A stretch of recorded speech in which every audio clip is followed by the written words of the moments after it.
Best Buy's Geek Squad gets some competition. The Wirecutter joins us to explain how to separate the good stuff from the garbage on Amazon Prime Day. And sci-fi writer Rob Reed is here to talk about his new online publishing experiment. All that and so much more coming up on Tech News Today. This is Twit. Bandwidth for Tech News Today is provided by CacheFly at CACHEFLY.com.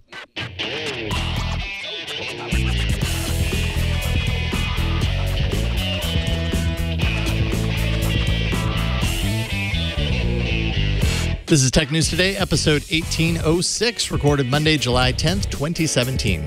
This episode of Tech News Today is brought to you by Tracker, a coin-sized tracking device that pairs with your smartphone and keeps you from losing your most valued possessions. Visit thetracker.com right now and enter promo code TNT to save 20% off any order. And by Rocket Mortgage by Quicken Loans. Home plays a big role in your life. That's why Quicken Loans created Rocket Mortgage. It lets you apply simply and understand the entire mortgage process fully so you can be confident that you're getting the right mortgage for you. Get started at rocketmortgage.com/TNT. Welcome to Tech News Today. This is the show where we tell you the tech news you need to know to look smart at cocktail parties, school pickup, water cooler, wherever you are. We will tell you what you need to know. That's right. Megan and Jason. Oh, right. I'm Megan Maroney. Are you ready to listen to us tell you about some technology stories? Because that's why we're here. Yeah, is that why we're here? That's why we're here. That's what we're doing here. All right, let's top story here. Amazon has quietly started offering in-home installation of smart home devices, treading a little bit on Best Buy's Geek Squad turf in the process. Amazon's smart home services is live in 7 markets, has a focus on smart home installations, and as you can imagine, they integrate Amazon's voice assistant platform, whose name I will not say out loud, into the home. News of the new service sent Best Buy stock plunging 6.3%, losing around $1 billion of value today because of this. Because when Amazon moves into a territory or moves into a new type of service, competitors get worried. And actually investors of competitors get worried. Evidence of that is shown today.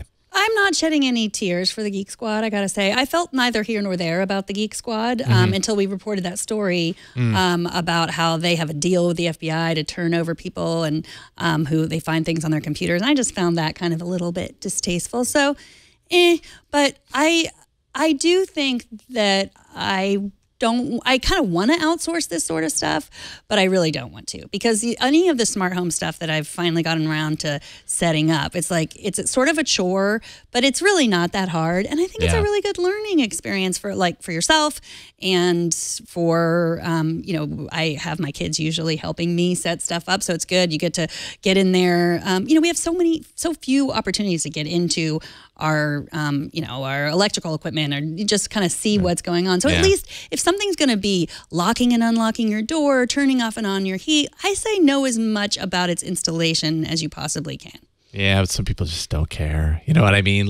And I think what this shows is that Amazon is really trying to, bridge the gap for people to more mainstream the Echo, right? Because there are a lot of people that buy technology because they hear it's cool, but don't necessarily care on the level that definitely a lot of Twit listeners and viewers care about technology. We have a deeper understanding or deeper desire to understand, and so we don't mind going in there and kind of stumbling through those roadblocks.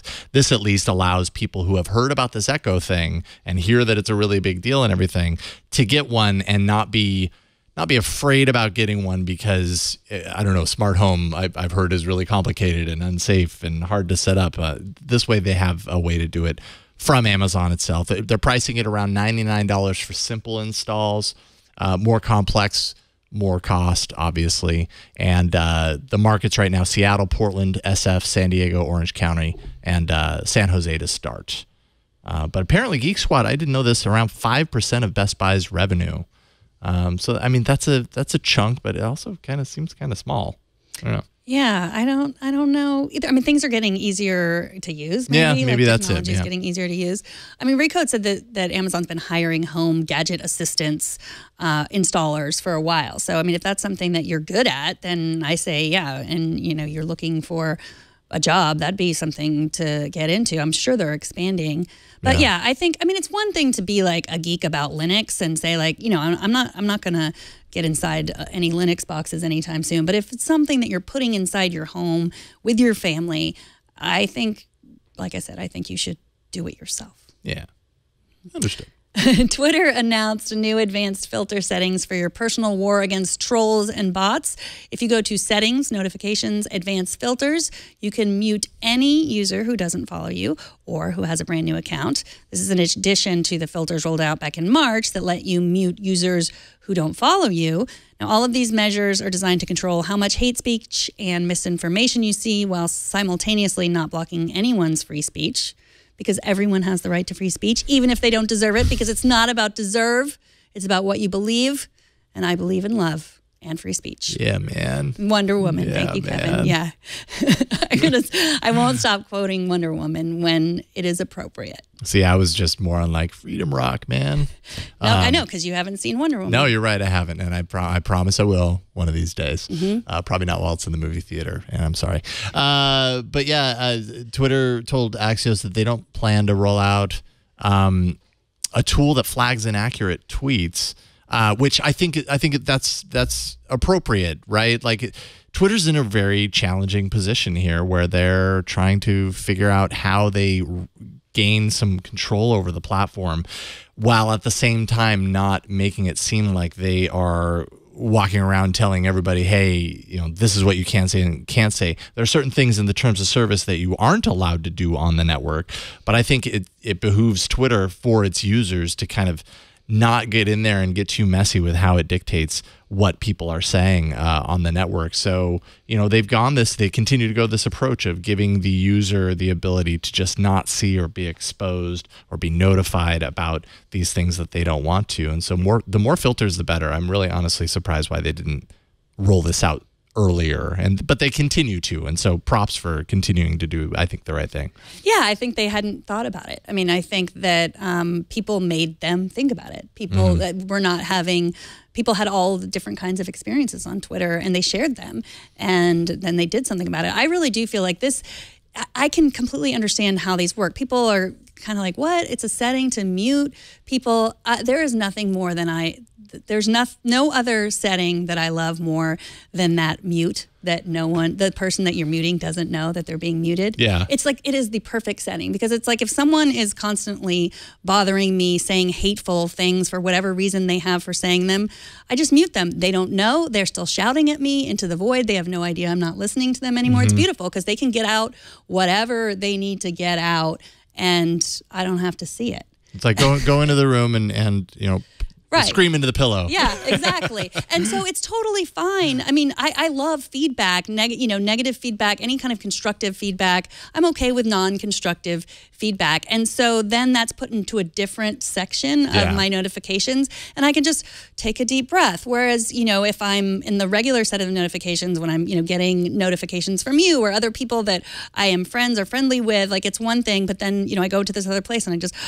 okay, I'm ready if someone's going to say something horrible. And they're minor, but if you've had that experience of people just tweeting nasty things at you, this solves the problem for me. But everyone has their own personal experience. And obviously, if you are super famous, all of the trolls are going to find a way to get around whatever thing you have probably and find you anyway, or you're going to have to just get off Twitter, or you're going to have to block everyone. I mean, everyone has their own personal experience, and mine is pretty minor, and these tools work for me. Yeah, definitely work for me, although I really keep it wide open because I hate not knowing what's going. You know what I mean? I hate being unaware of what happens to be going. And people are always saying nasty things about you, Jason.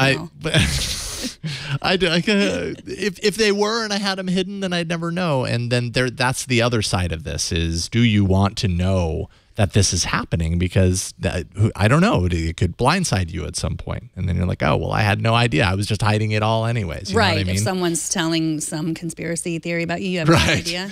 Right. And we know how the internet works. That conspiracy theory could become the fact. One question I do have about this is, one of these filters is about filtering out tweets from a brand new account that you don't follow. What constitutes brand new? How long of a period is that? Oh, that's a good question. At what point is it no longer brand new?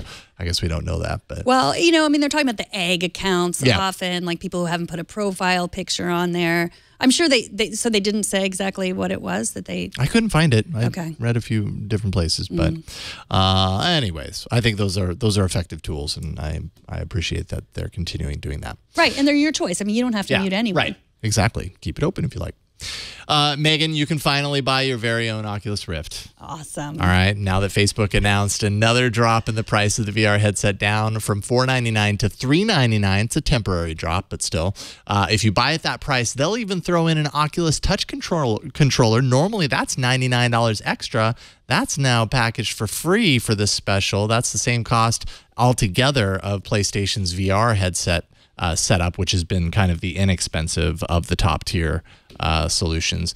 However, like I said, limited time. The deal only lasts during the Summer of Rift promotion that they're basically doing. I think it goes through the end of the summer. I couldn't really find a date on the last day to do this, but considering that there are VR rigs that the rigs themselves, the computers themselves have dropped down to as low as around $650. That means right now you could get a whole Oculus setup with a touch controller for right around a grand, a little bit more than a grand. And that's perfect for you, Megan, right? You must have one of these. No, that's like the price of the new iPhone. Why would I buy? But you have an iPhone. You don't have an Oculus Rift.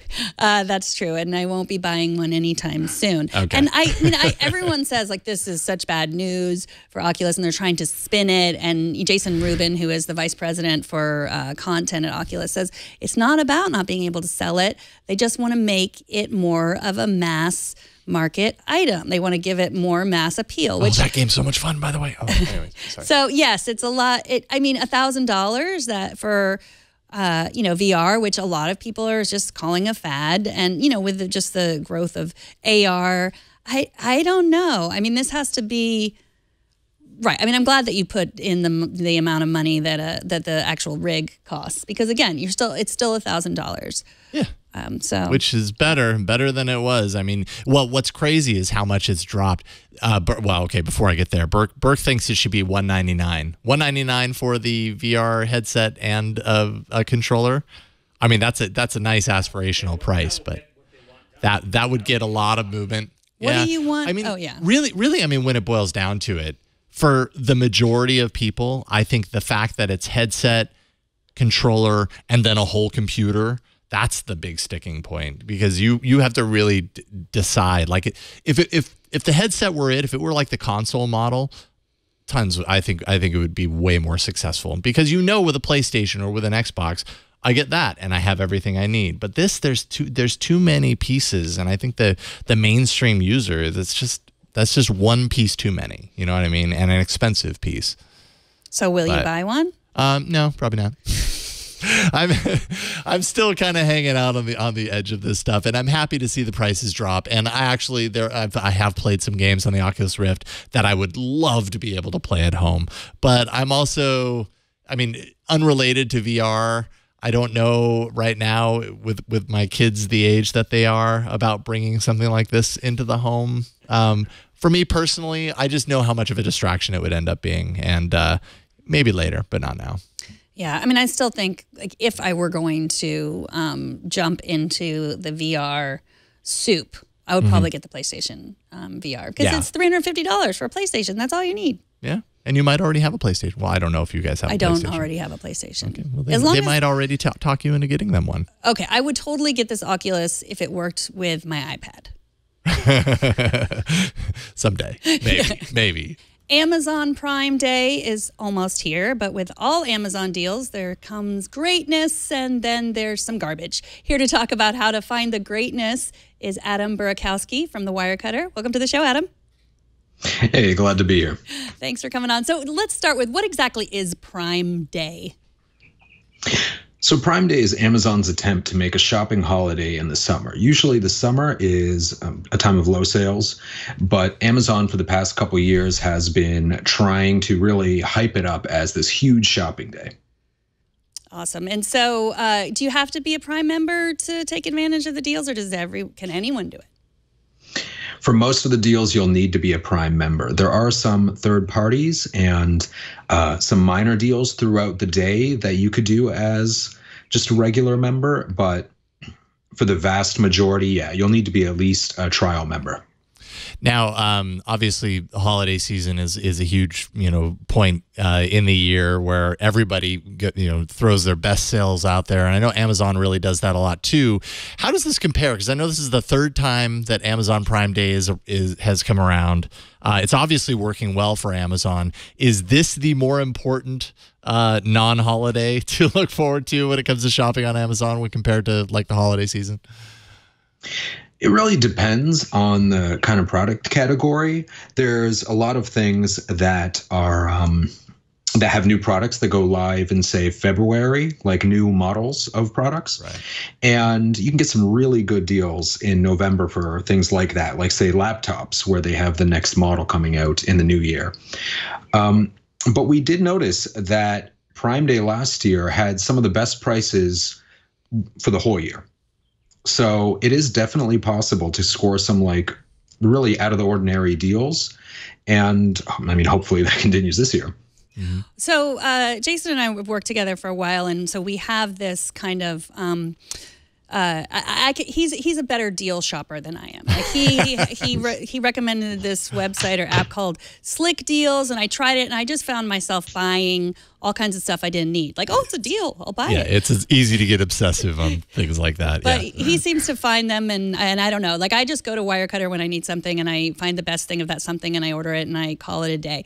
But so you guys have found now it's great because you have all the deals. You have a special place on Wirecutter where the deals are. Now, how do you find the best deals?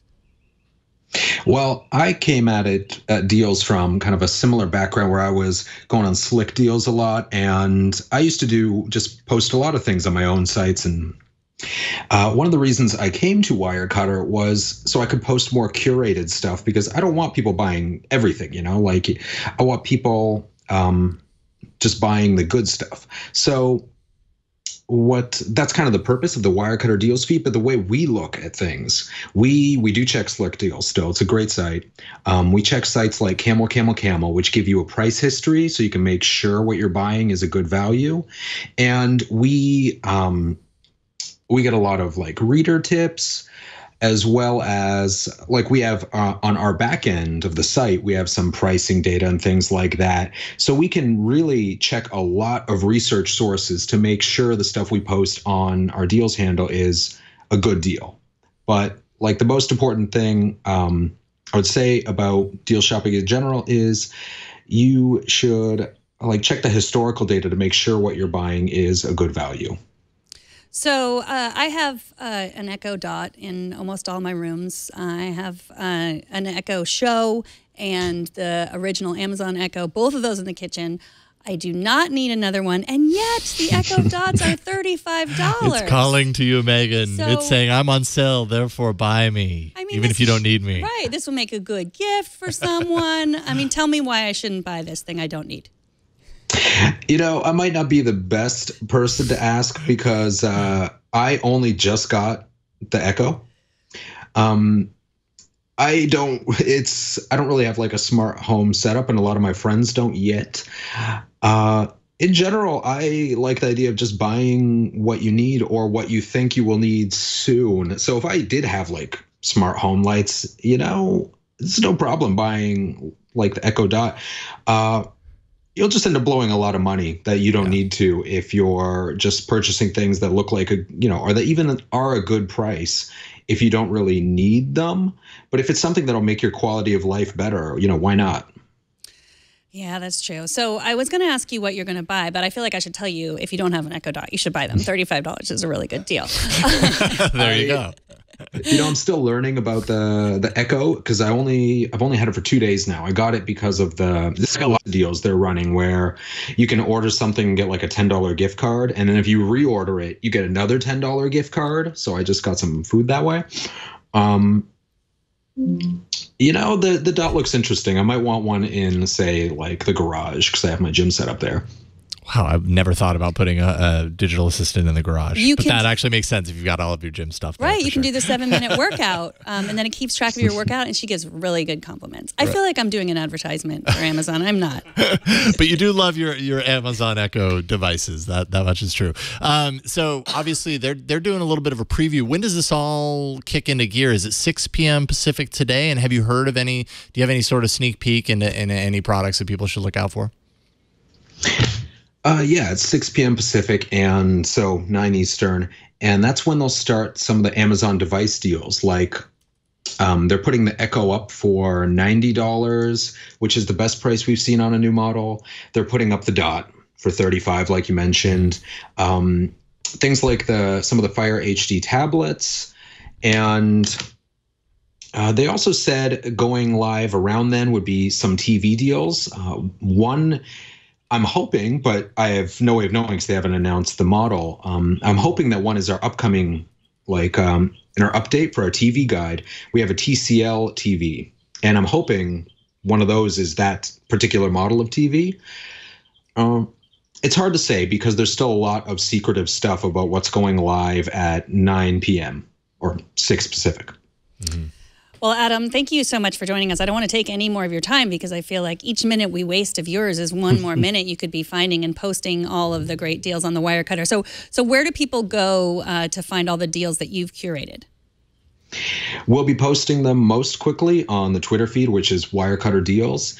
And the page itself will be turning into basically a live version of our Twitter feed for those that prefer that kind of thing. And we'll also be sending out emails and so on. But Twitter's really the place to go because you never know when a deal's only going to be around for like 3 minutes. Thank you, Adam. Adam Burakowski from the Wirecutter. Thanks so much for joining us. Thank you, Adam. It's been my pleasure. Good talking. Take care. I wonder what I'm going to buy, Megan. You going to get anything? I'm going to check. I haven't checked the list yet, but I'm going to check it. You're going to get a TV, aren't you? No, you already got a TV. Yeah, no. What are you going to get? I don't know. Probably nothing. Maybe an Oculus. They don't sell Oculus on Amazon Prime Day, though, so that's my challenge. Well, a quick reminder that you can comment on anything we discuss by emailing TNT at twit.tv. And of course, subscribe to Tech News Today by going to our show page at twit.tv/TNT. Subscribe so you're the first person to get our show. After the break, get ready to meet Flutter, a diabolical, addictive new social network, and the fictional invention of science fiction writer and tech guy Rob Reed. But first, let's take a minute to thank Tracker, the sponsor of this episode. There is a ritual to looking for your keys. If you have keys, perhaps you are familiar with it.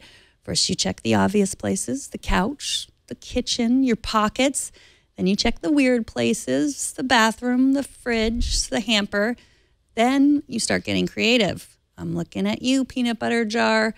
8 years ago, Tracker changed everything when they released their first tracking device. And now they've done it again with the all-new Tracker Pixel. With Tracker Pixel, you'll never worry about losing your things again. Tracker Pixel is the lightest Bluetooth tracking device on the market. Here's what you have to do. All you have to do is place Tracker Pixel on whatever you tend to lose the most. Your keys, your wallet, even your cat. It's small enough to fit on your smallest items. When you misplace an item that has a Tracker Pixel attached, you use your smartphone, and then a 90 decibel alert will help you find it in just seconds. It even has a powerful LED light so that you can find your items in the dark. If they're under the couch, wherever they are. You don't even have to turn on the lights. You can find them. If you lose your phone, this is a cute trick you can do. Just press the button on your Tracker Pixel, and then your phone rings, even if you have silented your phone. You can even locate your item if it's miles away because every Tracker user is part of the largest crowd locate network in the world. So we're all part of this Tracker community, and Tracker's 30-day money-back guarantee means you truly have nothing to lose. Just try it. Go to thetracker.com and then enter promo code TNT. Don't forget to add that TNT. That's how they know that we sent you to them. And also, for your trouble, you get 20% off any order. That's TheTracker.com, promo code TNT for 20% off. Of all the ways tech is disrupting culture, the future of literature is one that I find the most interesting. Despite our penchant for TV and Twitter and tech gadgets that consume our attention, a lot of us are still reading. At least that's what our guest today hopes. Rob Reed, founder of Listen.com, has just inked a deal with publishing giant Random House and online publishing upstart Medium to publish half of his newest science fiction novel, After On, leading up to the book's August 1st launch. Welcome to the show, Rob. Thank you so much. So tell us a little bit about this deal with Medium. I guess it's a deal with Random House and Medium.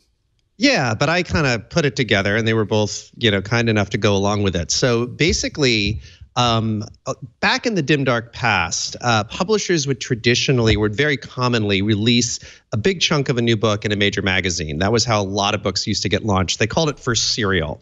And that kind of stopped about 15 years ago as ad dollars left magazines. There were fewer ad pages and magazines started to shrink. And so I've been thinking that it's a good time to try to bring this practice back online. And Medium is a fabulous place for long form written content. And I know some of the folks there. So I got to talking to them, and I got to talking to my wonderful publishers at Random House. And the result is we're publishing almost half of my new novel, and it's a long novel. So that's a couple hundred pages that we're going to be publishing on Medium in 12 excerpts starting today. And that is, I think, one of the biggest, if not the biggest, serialization deals in terms of sheer pages and word count and content that Random House has ever done. And they've been in the business for a long time, so it's pretty cool. Yeah, I mean, I think about it, what you talked about, like magazines where they would publish the first chapter or publish an excerpt. And I think about in the 19th century, Mark Twain would publish the entire book serialized. Like it would come out, people would wait with bated breath for the next chapter. This is somewhere in between. I hadn't heard of half of the book. So you say this was your idea? Yeah, well, it was my idea to put this deal together between Random House and Medium. Now, lots and lots of people have published books online for free. Lots of people have released chunks of their books. What's a little bit unusual is that it is a major publisher, Random House. It is what they call a frontline title, of which there are several hundred over the course of a year, but not tens of thousands. So it's coming out in hardcover. It's one of their priority books. And with a book like that, it's quite rare for a major publisher to release much more than the kind of normal segment you might see as a preview in the Kindle or on iBooks or something like that. So it is unusual that they're releasing a gigantic amount of this book. And it is kind of like that old 19th century deal. Dickens would release books like that, Mark Twain, and basically anybody who was writing books in those days. And exactly as you said, they would sometimes they would appear in the mail, sometimes they would be serialized in a newspaper or other periodical. By the time the late 20th century came along, magazines, as you were saying, would normally just put out one chunk of a book in a single issue. So this is kind of a balance in between, and it's the sort of thing that we can do on the internet today, and particularly Medium is really well tuned toward it. I mean, it'd be interesting to do it on Twitter, but my book is 547 pages long, and at 140 characters a shot, it would start getting a little bit slow after a while. Yeah, let me just go ahead and thank you right up front for doing this on a platform like Medium versus a platform on Twitter, because I'm not sure that I could survive through an entire novel on Twitter, although it has been done. It has been done. Pretty much everything has been done at this point with novels and online media. Exactly, right? Because everybody's kind of trying to find how you bridge the gap between kind of the old guard and the new guard of how this distribution happens. Was it easy to convince Random House? I mean, this speaks volumes for Medium as a platform. Was Random House on board immediately, or did it take a lot of convincing to do that? Yeah, so Random House views me as sort of their pet entrepreneur. So many years ago, I started the online music service Rhapsody. The company called Listen.com, we built Rhapsody. And it's a lot of entrepreneurs have gone on to write books. I don't know of any other entrepreneurs who've gone on to write really major works of fiction. I'm sure that there are others out there, but it's pretty rare. And so Random House kind of views me as their pet tech entrepreneur, which is true to a certain extent. And I'm known for constantly mistaking my books for startups.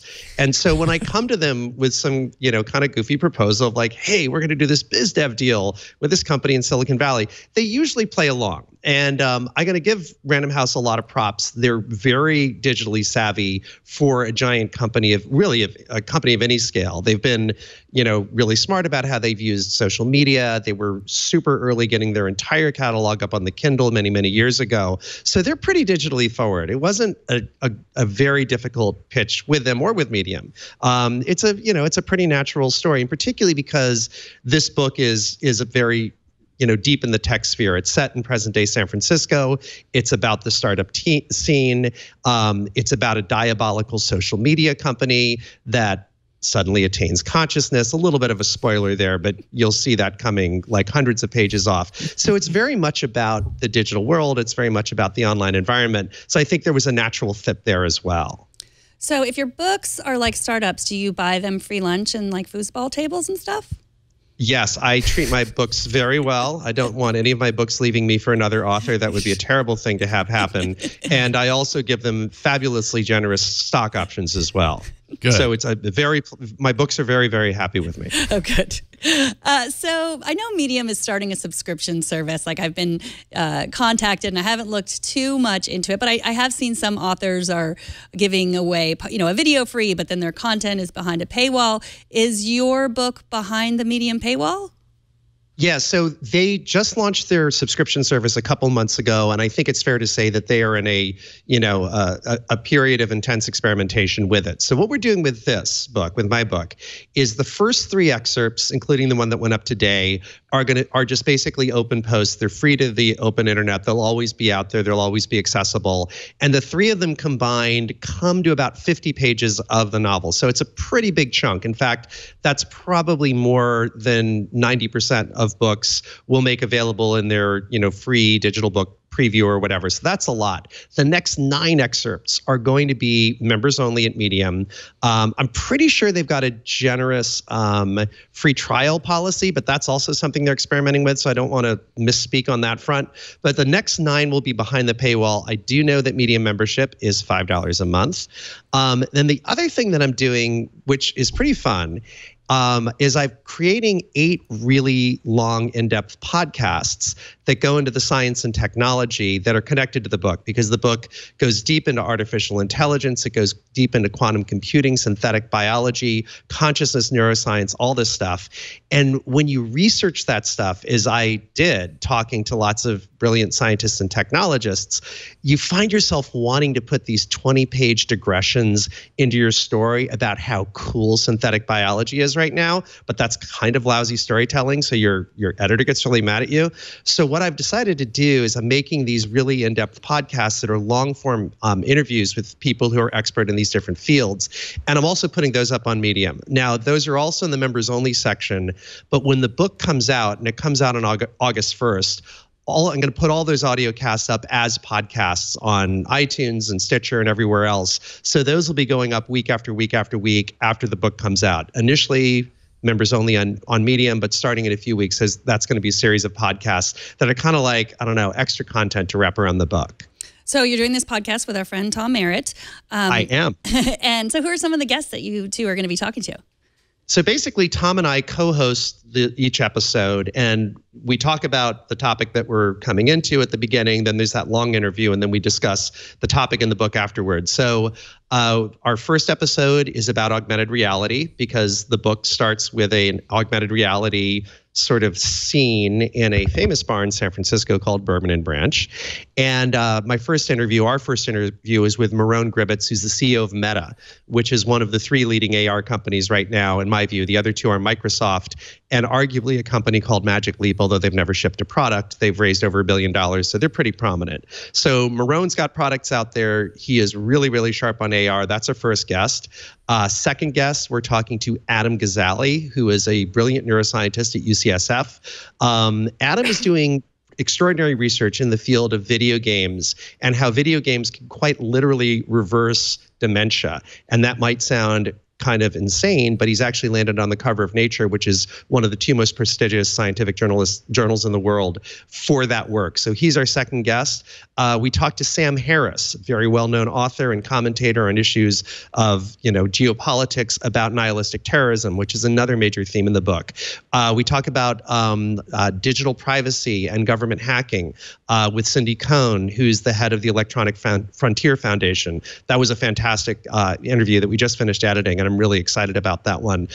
We talked to Steve Jurvetson, who's a really prominent venture capitalist, about quantum computing. He's been on the board of directors of a company called D-Wave, which is the biggest quantum computing company in the world, for 15 years, which is an incredibly long haul for a venture investment. As a former VC, I know that's an incredibly long haul. So lots and lots of people who are deep in these scientific and technological areas. Andy Hessel, who started the Human Genome Project 2 about synthetic biology, a bunch of folks. Nice. That's a great kind of supplement to the content inside the book, which I have to imagine. I mean, from what I read, because I read through a piece, I didn't get through the whole piece that you put up on Medium a few hours ago, but from what I read through and some of the excerpts that I've read of yours in other places around the internet today, like the point of view of this story, I mean, you've got a very particular point of view about what the future of Silicon Valley and all of this technology that we're so deeply entrenched in right now potentially leads to. Do you have hope for where it's all going? And is this book kind of your perspective on a potential outcome, or is it total fiction beyond that? I have cautious optimism. I think that there's 2 or 3 things that we should be really scared about right now. And if we are scared about them and we're properly scared about them for the next couple of decades, I think we'll make it through the century. But I think it requires a certain amount of foresight and paranoia right now. This will sound a little pompous, and I don't mean it that way, because I'm going to be citing what I think one of the greatest novels of all time is, but just using it not to compare myself to the author, but citing it as a phenomenon. I think one reason why humanity escaped totalitarianism in the 20th century was because 1984 was so prescient, and it came along exactly the right moment at the end of World War II, when totalitarianism was on the rise throughout the world. George Orwell freaked a lot of people out about that risk, and a lot of other writers did as well. And we got through a really scary time as a result of that, and as a result of a lot of other things. There were a lot of things, obviously, that went on in the Cold War that could have gone a lot worse. I think we have a lot to worry about from the proliferation of synthetic biology, from what terrorists can very credibly do with synbio in less than a decade, and also from the risks of artificial superintelligence, the kinds of things that people like Elon Musk and Bill Gates and Stephen Hawking and lots of other brilliant people have been talking about. I think we need to worry about the interplay of those 3 issues: synthetic biology, terrorism, and artificial superintelligence. And this book is a pretty serious rumination on those things. It is also very playful, because I do write in a very playful sense. You do. There's a lot of silly stuff that goes on. There's a lot of stuff. I have a lot of fun making fun of certain Silicon Valley tropes. I mean, the central character is this diabolical social media company that attains consciousness, but then rather than going all Terminator and trying to kill us, she basically takes on her character from that which she is, which is a social network, and kind of becomes a hyper-empowered, super-intelligent 14-year-old brat. So there's something that's playful about that. But it is also very, very serious, and it's a serious look at issues that I think are existential. And hopefully those 2 things together, plus a storyline that moves along pretty zippily, will keep people engaged and get, some people thinking about these issues well before they become major problems. Now, do you worry as an author and a tech person, do you worry about competing so much with Snapchat and Twitter and, every other, Netflix that we could binge constantly? Do you worry about having that kind of competition that arguably George Orwell did not have? Yeah, George wasn't really competing with as many things as writers are today. But, I love the era that we live in. I created what's essentially the forerunner to Spotify. So the music service I started, Rhapsody, we were the first folks to get major deals, full catalog deals from all the major record labels. We created the streaming model that Spotify has since popularized so magnificently, and I love Spotify. So I'm very much a part of the problem or the solution or whatever it is that today's media is, and I think it's incredibly empowering for creators and consumers alike. So I think it's a magnificent era that we live in. And I would rather people read my novel because it's the thing that they really want to connect with more than anything else, with a diversity of choices, than to grit their teeth and say, oh my God, it sucks that it's 1871 and the only thing I can do is read a long novel. I would have had more of a command audience back then if I'd managed to have a publisher. But I think it's wonderful that people are really empowered to connect with whatever they want. And the people who decide to read an ambitious novel in this environment are people who really want to be reading it. And by the way, That's why I'm putting so much of this thing up on Medium. In addition to the excerpt that I put up there, I wrote, kind of a 5-minute read, a post about why I'm doing this. And I made a point that I'm very serious about, which is, this novel, like all novels, costs money and it represents a time investment. And this particular novel is kind of a challenge. There's a lot of science and technology in it. It is not for everybody. I mean, no novel's for everybody, but this novel is perhaps for fewer people than a lot of novels because it is challenging. And I'd rather reach the people that it's really going to resonate with. And that's why we're putting a ton of it up on Medium, really. Maybe that's not why Random House is. This is probably bad for business. But really, if this isn't the right book for somebody, I'd rather they do things that are right for them because, it takes a lot of time to read a 547-page novel. And I think that one of the great things about this program and about digital media in general is we can find the thing that's right for us and commit our hours to that. So yeah, fewer people are going to read it than might have read it way back in the day. But frankly, a novel about a sentient social network probably would have struggled in the 19th century. Would have been seen as a little bit weird. Well, if you are a purist and you need to just read an entire book in hardcover or your Kindle, you can read Rob's Year Zero now. You can get that on Amazon or any place you get books. But if you want to read the first excerpt, that's on Medium. Where's the best place for people to find all the excerpts? Yeah, probably the easiest thing to do is just to go to my page at Medium. Just search Rob, R-E-I-D, at Medium. It'll come right up. The excerpt is there, and then also that contextualizing piece that basically put it in perspective, the one that's on the screen right now, write for 7,500 hours, then hit post. That talks about why I did this and what's going on with the excerpts. And then you click on that first excerpt, Dare. And then what Medium is doing is they're doing a number of these serialized pieces, and basically a table of contents will grow. It's up as you can see now on the screen in the upper left corner, it says part 1 Dare. That will build out as more and more parts are released, and it eventually will go all the way to part 12. And so, come on into Medium. You'll find it very quickly and easily. I think they're going to be featuring it pretty heavily over the next couple of days, or follow me, and you'll just have your Medium feed will be filled with each excerpt as they come out. They're basically going to be on a Monday, Wednesday, Friday schedule for the next 4 weeks. And $5 a month is not a lot. I think it was Baratunde Thurston that I saw who had his content up there. So it's not, if you pay the $5 subscription, you're getting a lot more than just your book. But I am. Yeah, really excited. There's a ton of stuff, and it's a really. I've talked a little bit to Ev and some of the other folks there, and I'm obviously not going to steal their thunder, and they're still thinking a lot of things through, and they're going to announce a full program when they're ready to. But they have some unbelievably cool and ambitious ideas. So I'm really, I'm not just saying this because I'm on the site today. I'm really excited about what Medium is likely to become with the subscription program over the coming weeks and months. It's pretty darn cool. Yeah, and writers ought to be paid. It's hard work, like you said. Lots of research and work goes into this. 7,500 hours. Yeah. That's nothing to sneeze at. I don't know how you do that, to be honest. That's you really take impressive. 3 years. The other statistic I'll throw out there is this book takes place precisely 9 seconds into the future. So you were talking about, is it speculative? It takes place 9 seconds from now. So it is incumbent upon the reader to read it very quickly, lest it enter the past. So 9 seconds is enough time usually to get through 547 pages. Well, as on all Medium pieces, it says how long it takes. Yeah, so this one's exactly. 25 minutes, I think. So This is 25 minutes. Wednesdays, I can already preview that for you. Wednesdays is a 20-minute read. And then on Friday, going into the weekend, it's going to get a little bit longer. So we're trying to pace it to the rhythms of your circadian lifestyle. Nice. Awesome. Well, Rob, thank you so much for joining us. Yeah, thank you. Check out Rob's new novel, After On, and all of his work on Medium. Thanks so much for coming on. Thank you so much. Thank you. Congratulations.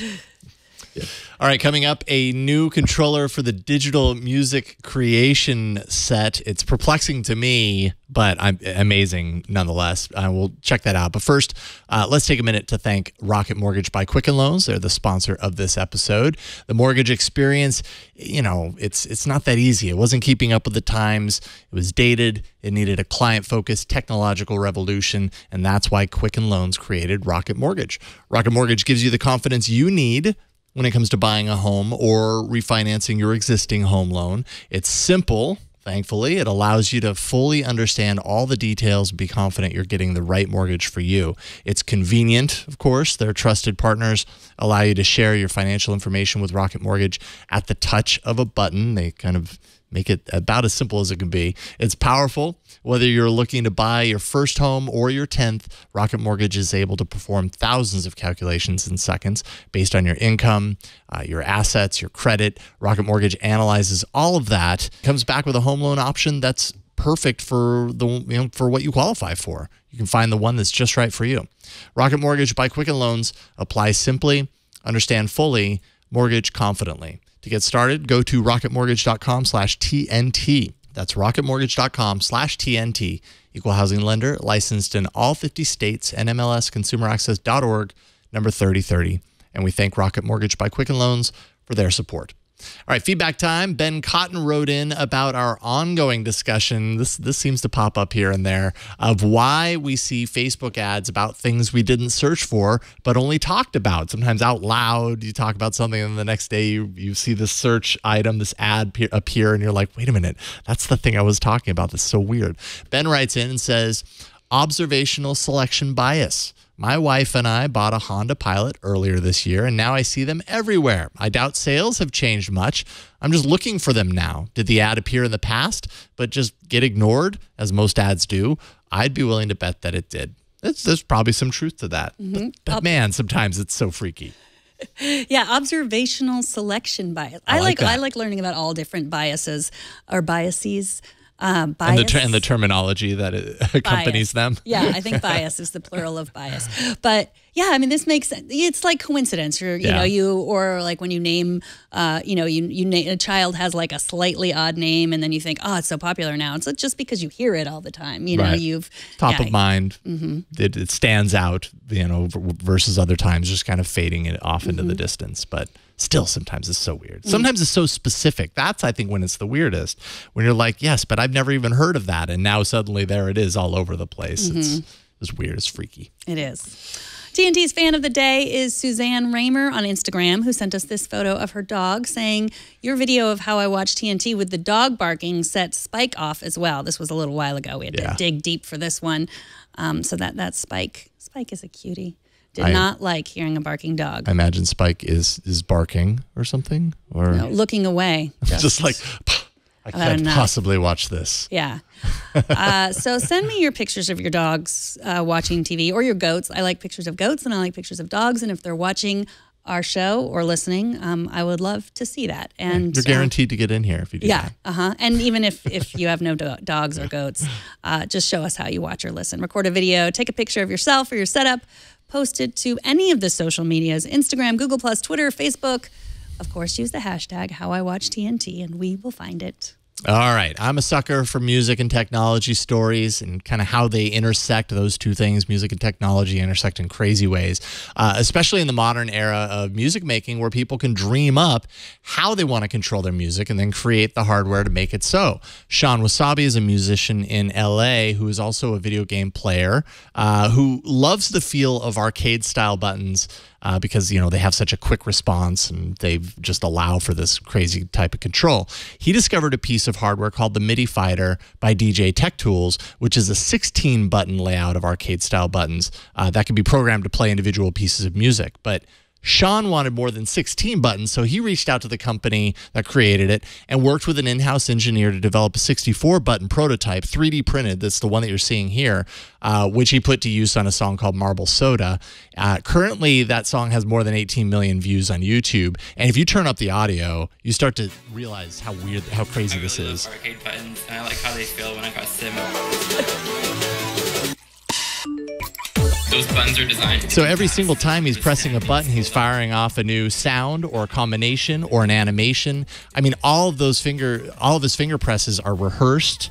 Like he goes through, I think it took him a month to memorize the key presses. And you're talking 64 buttons. Multiples can be held down at once to create another layer of sound. So it's not just 64 sounds. I think this song uses more than 150 samples. And I mean, it just blows my mind. Like, how do you do that and keep on beat? I highly recommend you searching out some of the videos that he's put up using this controller because it's just unbelievable. It blows me away. I bet I could convince my kids to practice the piano if that was their piano. Yeah. Oh, I'm sure, right? Well, he has another video that I saw, and I don't know if you'll be able to find it, and it's okay if you don't. But he basically cut together 2 separately recorded videos, and on each side are 2 different of the 16-button versions of the MIDI fighter, with on one side a PlayStation 4 controller, and on the other side an Xbox One controller. And so he basically timed them both so that he's performing these songs, including piano. There's a part in it where he's playing this like really elaborate piano piece, and in order to do that, in both videos, he's holding a controller and using all the buttons to play all the different notes.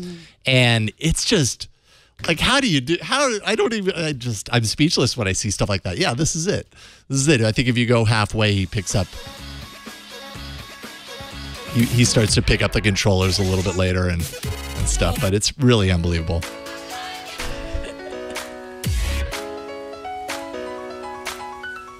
Like, what is even going on here? I don't know. I love this stuff. Yeah. What do you think, though? I love it.